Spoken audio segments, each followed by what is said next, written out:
미라클 모닝 애청자 여러분 안녕하십니까? 가끔 우리는 이런 생각을 갖습니다.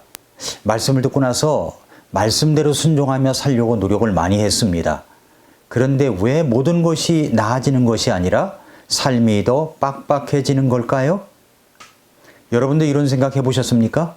순종하고 주님의 뜻대로 살아가려고 하는데 뭔가 일이 잘 풀려야 하는데 더 힘든 일이 생기고 고통스럽습니다. 기도를 했는데 내가 기도한 내용의 응답이 아니라 하나님은 대답을 하시지 않고 있는 것처럼 느껴집니다. 사실 우리는 그럴 때가 있습니다. 저도 그럴 때가 종종 있습니다.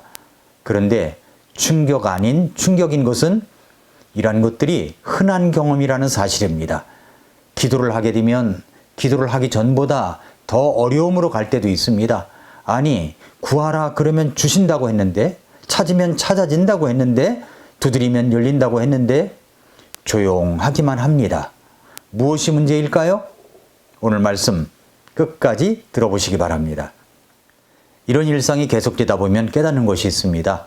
문제는 하나님이 응답하시지 않는 것에 있는 것이 아니라 내 자신의 이해에 달려있다는 사실입니다.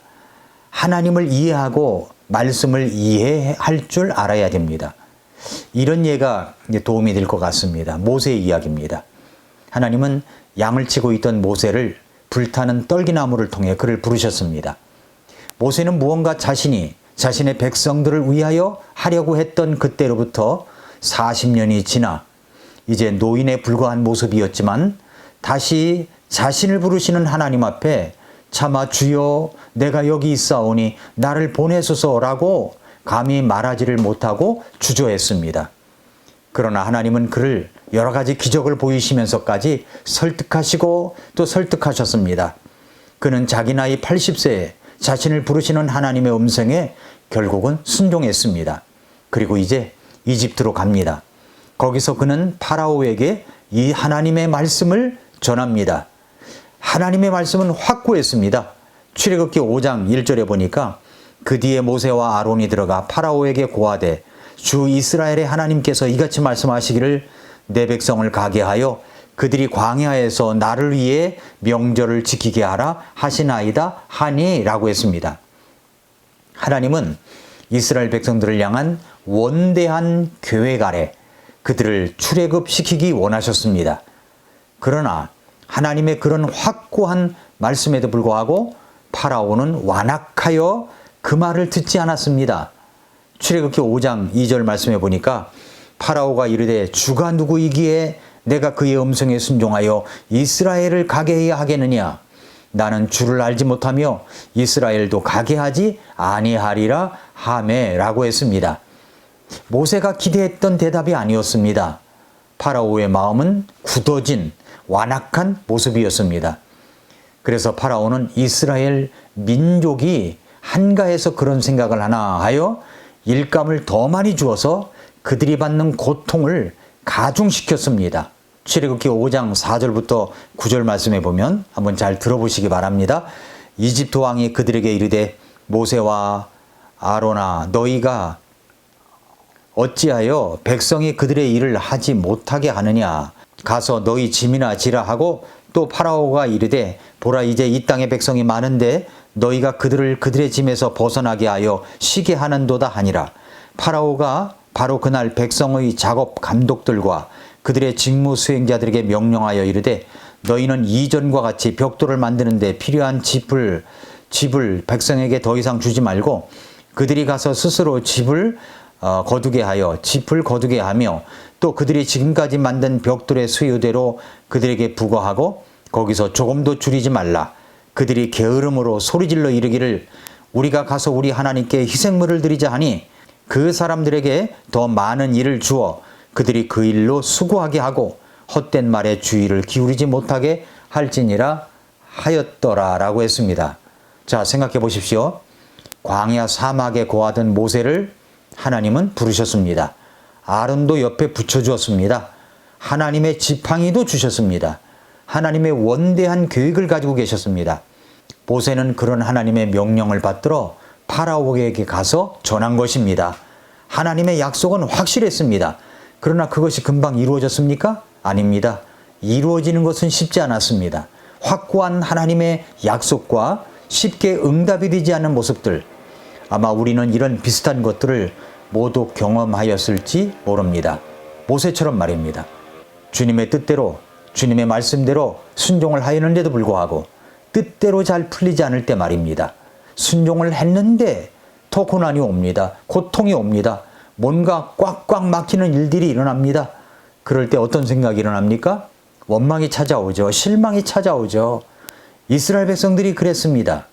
출애굽기 5장 20절과 21절에 보면은 그 사람들이 파라오에게 물러날 때에 길에서 이는 모세와 아론을 만나 그들에게 이르되 너희가 파라오의 눈앞과 그의 신하들의 눈앞에서 우리 냄새를 혐오거리로 만들었으며 그들의 손에 칼을 주어 우리를 죽이게 하였으므로 주께서 너희를 보시고 판단하시기를 원하노라 하니 라고 이야기를 합니다. 그러자 모세가 어떻게 합니까? 그 이야기를 듣고 너무나도 고통스러워서 하나님 앞에 부르짖습니다. 그것이 이제 출애굽기 5장 22절과 23절인데 모세가 주께 돌아와서 주여 어찌하여 이 백성이 이같이 악하게 다루셨나이까? 어찌하여 나를 보내셨나이까? 내가 파라오에게 가서 주의 이름으로 그렇게 말했는데 그가 이 백성에게 악을 행합니다. 주께서도 주의 백성을 구출하지 아니하셨습니다. 이렇게 원망 섞인 부르짖음을 합니다. 이런 경험은 비단 이스라엘 백성들, 모세만 있는 것이 아닐 것입니다. 우리들에게도 있습니다. 우리가 주님께 순종하지만 고난과 고난이 뒤따릅니다. 그러면 우리는 뭔가 잘못되었다고 생각합니다. 그리고 이스라엘 백성들처럼 과장을 합니다. 너희들이 칼을 주어 우리를 죽이게 했다고 말입니다. 지도자도 하나님을 원망합니다.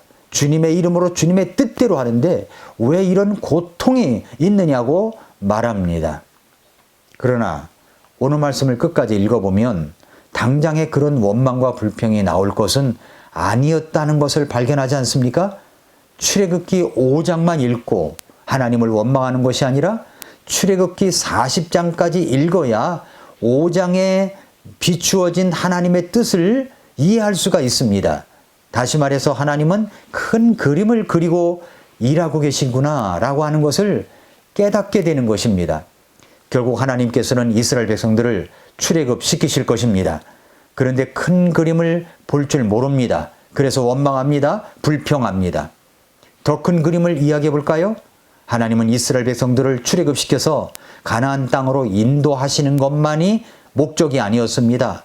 하나님의 궁극적인 목표는 이스라엘 백성들을 보호하시고 보존하셔서 그들을 통해 구세주이신 메시아를 보내실 계획을 갖고 계셨습니다.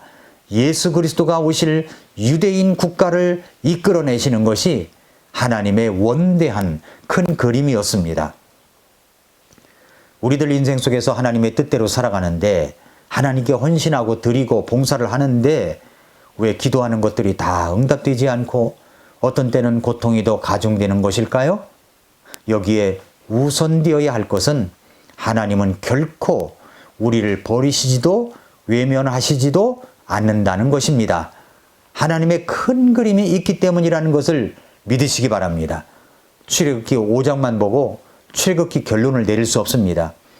우리 인생의 단면에 일어나는 고통 때문에 우리 인생 전체의 결론을 내린다는 것은 어리석은 일입니다.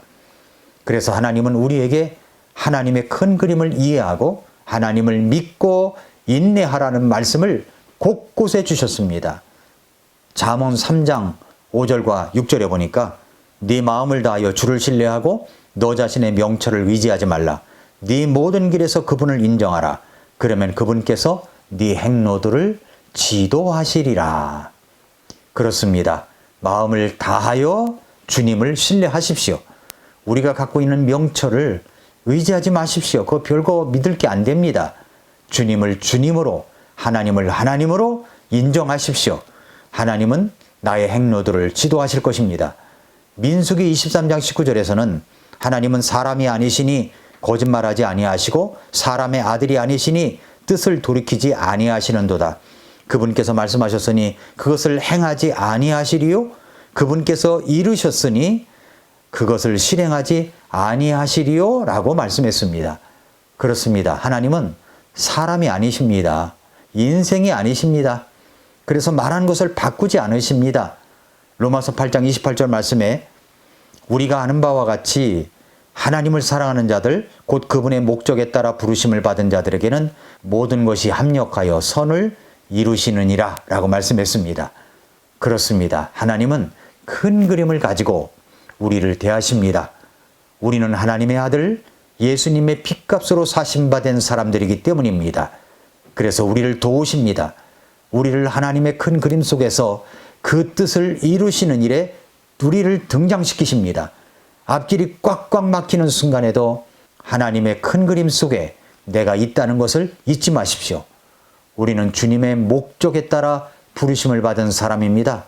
자신의 아들을 아끼지 아니하시고 우리 모두를 위해 그분을 내주신 분께서 어찌 그들과 함께 또한 모든 것을 우리에게 값없이 주지 아니하시겠느냐. 로마서 8장 32절에 이렇게 말씀했습니다. 저는 이 말씀을 믿습니다. 여러분이 지금 밑바닥에 있다면 그 밑바닥에 있는 어떤 사람을 구원하시려고 하는 뜻이 있을 겁니다. 여러분이 골짜기에 있다면 그 골짜기에서 만나는 어떤 사람을 구원으로 인도하게 하시려는 뜻이 있을 겁니다. 여러분이 터널 속에 있다면 그 터널 속에 만나는 사람을 통해서 그 사람을 주께로 인도하기 위한 뜻이 있을 겁니다. 여러분이 잘 되고 있다면 거기에서 만나는 그 어떤 사람을 구원하시려고 하는 뜻이 있을 겁니다. 막히는 데는 막히는 이유가 있습니다. 주변을 둘러보십시오. 여러분을 통해 이루실 하나님의 큰 그림의 뜻이 있습니다. 오늘도 미라클 모닝입니다.